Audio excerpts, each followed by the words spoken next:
Hello, and welcome back. We are going to pause in the middle of clearing this tower out of abominations and demons to think about what we've learned.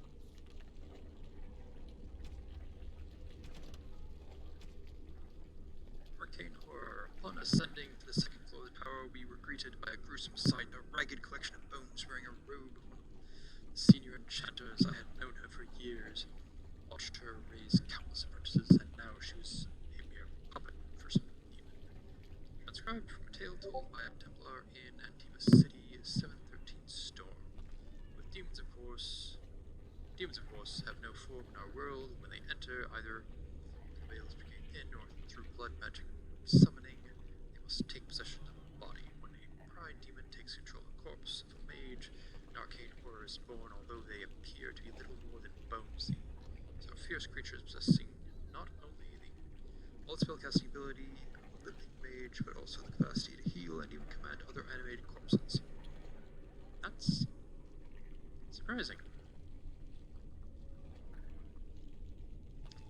Surprising that the magical ability lies with the body and not so much with the mind. Desire Demon. In all my studies, I must say that the most intriguing was my interview with the Desire Demon. That the creature was willing to speak with me was a sign that this was no mere monster mindlessly driven by its nature, but rather a rational being as interested in me as I was in it. That might be a sort of thing where it's, in order to actually do what it does, it needs to be rational and thinking.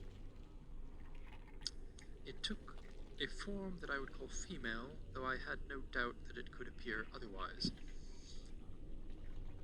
Basically, they always appear female in these games. I don't think I've ever seen one that appeared male. I wondered if it appeared as it did because I wanted it to, or because I expected it to. She, and indeed I could only think of her as such now, smiled warmly at me and laughed a musical sound that seemed to thrill my old heart. So frightened was I of this creature's legendary abilities to twist the hearts of men, and so relieved was I when I looked across the table into her dark eyes. This was a fearsome creature of the Fade, but as I spoke with her, I slowly came to realize that this demon was merely as misunderstood as we mages are ourselves. The Journal of Senior Enchanter Malleus, once of the Circle of Magi, declared apostate in 920 Dragon. Of all the threats from beyond the veil, few are more insidious or deceptively deadly as the Desire Demon. In folklore, such demons are characterized as peddlers of lust, alluring their prey into a sexual encounter, only to be slain at the culmination. So they might kind of take on the properties like, incubus or succubus. Well, a Desire Demon can indeed deal in pleasure. In truth, they deal with any manner of desire that humans can possess. Only humans, not elves or Kunari. Wealth, power, and beauty, to name a few. Far more intelligent than the bestial hunger and rage demons, and far more ambitious than the demons of sloth. These dark spirits are among the most skilled at tempting mages into possession. Many who serve the whims of a Desire Demon never realize it. They are manipulated by illusions and deceit, if not outright mind control, although these demons are reluctant to resort to such crude measures. Instead, they seem to take great pleasure in corruption. The greater the deceit, the greater their victory. Only demons of pride prove more fearsome opponents when roused. Their abilities to affect the mind allow them to assume disguises and even alter the environment to their purpose. Not to mention the great strength and speed they possess, if they should have to resort to more physical means. Most often, a Desire Demon will attempt to bargain its way to freedom. If overpowered, many stories exist that depict mages defeating a Desire Demon to the point where a wish can be wrestled from them. It should be noted that in such stories, the demon almost always gets the upper hand, even when the mage thinks his wish has been granted. Rage Demon. Encountered in the Fade. The true form of Rage Demon is a frightening sight. It is a thing of pure fire, its body seemingly made of amorphous lava, and its eyes two pinpricks of baleful light radiating from its core. So, water or ice might be a good thing to use against them.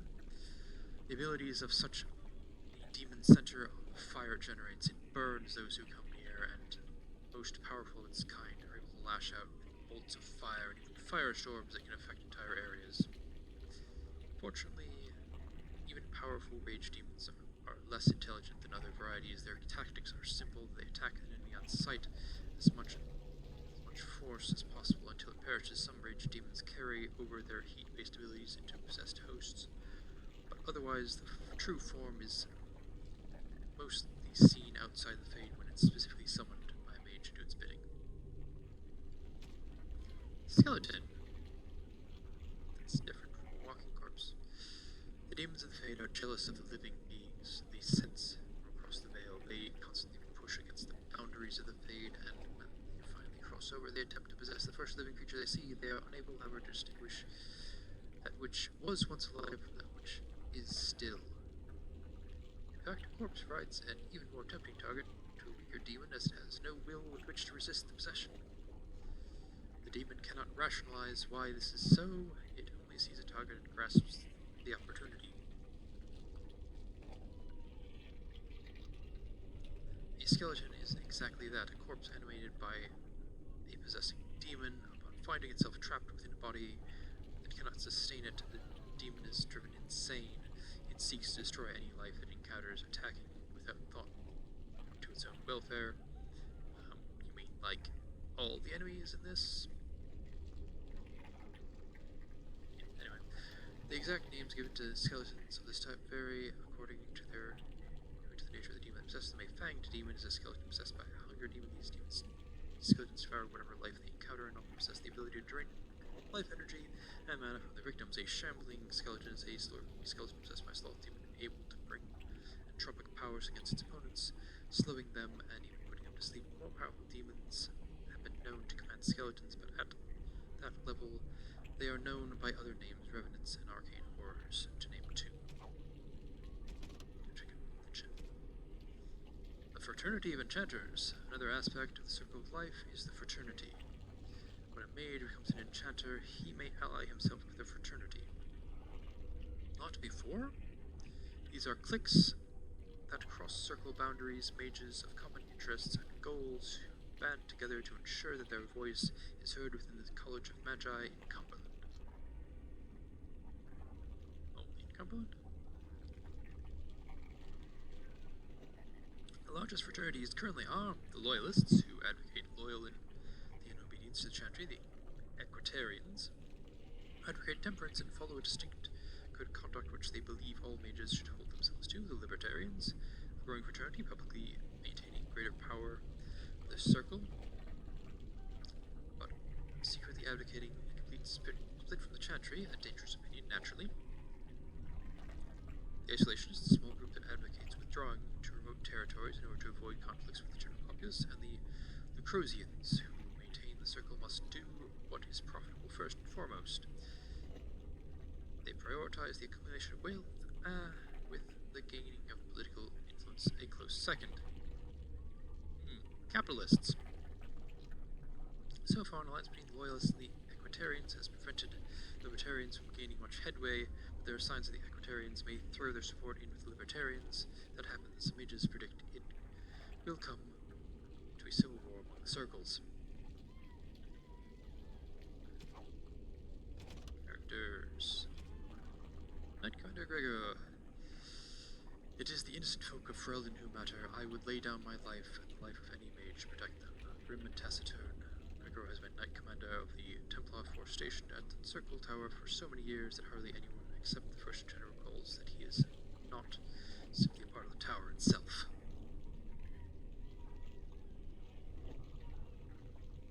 Yeah, that is something which modern peoples probably have difficulty imagining, at least in the Western world. The idea of living in the same place your entire life, possibly in the same house your entire life, having the same people be your landlord your entire life, the same people be your boss the entire life, or that person, or their son, usually. The same person or their son being your miller for their entire life. It's opposed to like modern Russian world where you can move all over the place. You can have multiple domiciles over the course of your life. They've switched jobs all the time. It's opposed to having more. So it's like things can be fluid. You can move up the world, you can move down the world.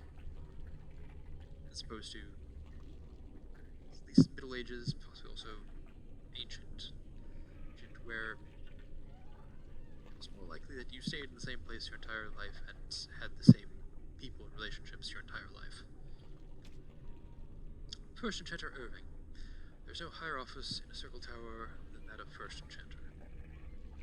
The one who holds this title must not only be an able administrator, but also a mentor, leader, and surrogate parent to all the mages in the tower. But this is kind of true. I mean, they take the mages away from their families to teach them, so they kind of do end up having surrogate families. Irving has proven himself to be all these things with an added dose of cunning. Most apprentices know that little goes on in the tower that Irving does not know. He can soothe Templars angered by some childish magical prank. At the same time, he applauds the pranksters, and everyone walks away satisfied.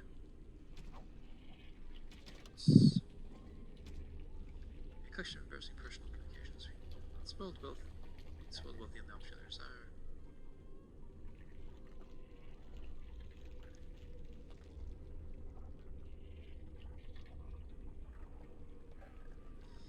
Burn for you, and because of you, please use the enclosed tincture if our love is to endure. SDIs. A delicate matter. While I'm overjoyed at the prospect of having you, an unwelcome guest requires that you excuse yourself by the postern of my estate to avoid the mark on our reputations.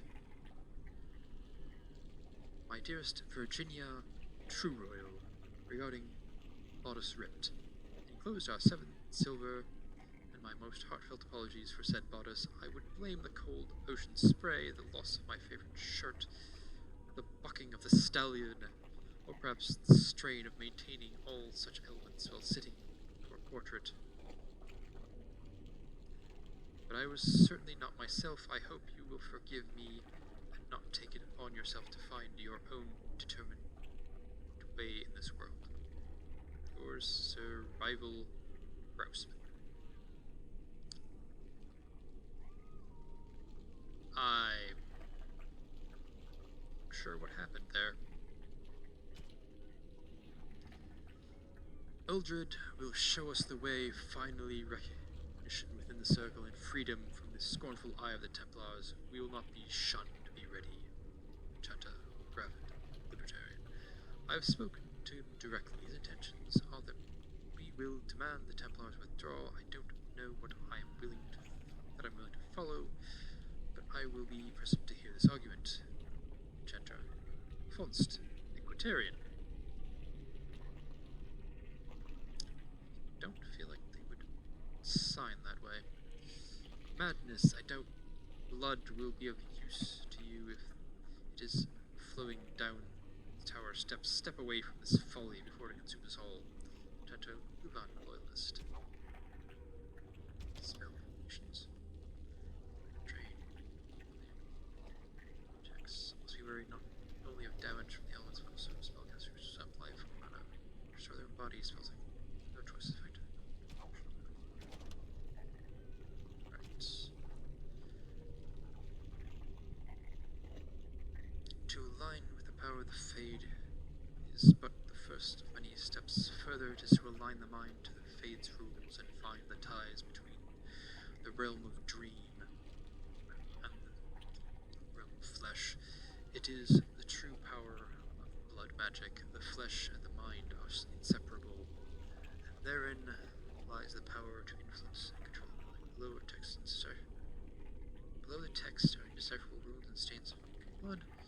Others may speak of the sanctity of the mind. To those who know the true power of the blood, this is foolishness. The mind is no more sacred than the knee, the small toe, or the ear. organ of reasoning, nothing more. And true reasoning requires connection to the rhythm of the blood. The tireless pounding of life interrupt this, and even the mind is yours to control. Below the text is a diagram of blood magic ritual in progress with no notation or description of it. Today we passed even further, far beyond any reach of man. The inverted glow of the Black City was always on the horizon of perception, but a path eludes as always. Untraveled in memory, living or otherwise, there is a pull, and whispers abound. Something great is there, and away from this, always in the peripheral, another mind untethered. Tomorrow I will reach out with my full attention and try to rescue him from his listing. Can someone else have come this far? The wonders we will share. Ritual note, the vessel in hand. Words from another time drip literal power. Didn't know power was a liquid. Documents of the reaching, estimated 2nd century ancient First enchanter appointed watchguard of the reaching to be held in secret. Reaching before the circle, someone else in the fade. I want this spot. Maker's Wind, Darcy. I said I'd wait, but it's not just a disagreement. Eldrin set abominations loose. One was in my mentor's robe. They make it here, something in the spot may help you out. No point in hiding it from the senior mages now. Don't worry about Denry's usual fee for moving his bed. He's dead. Apprentice man. Determination. Apprentice, I have sent this courier with the note to officially end your period of apprenticeship. I harbor you no ill will, for despite your complete incompetence, you have failed to do lasting harm to myself or my work. Sadly, I will not have a chance to witness your floundering attempts at improvement. When you return from your current errand, your apprenticeship will be over. Now hurry, I have dire need of the supplies I sent you to procure. Sincerely, Mage Terraster. See if I have another capitalist here. I'm firing you effective immediately, but complete the work I have assigned to you anyway. And that does it for this week's Codex reading. I hope you enjoyed, and I should be back again on Thursday with more content.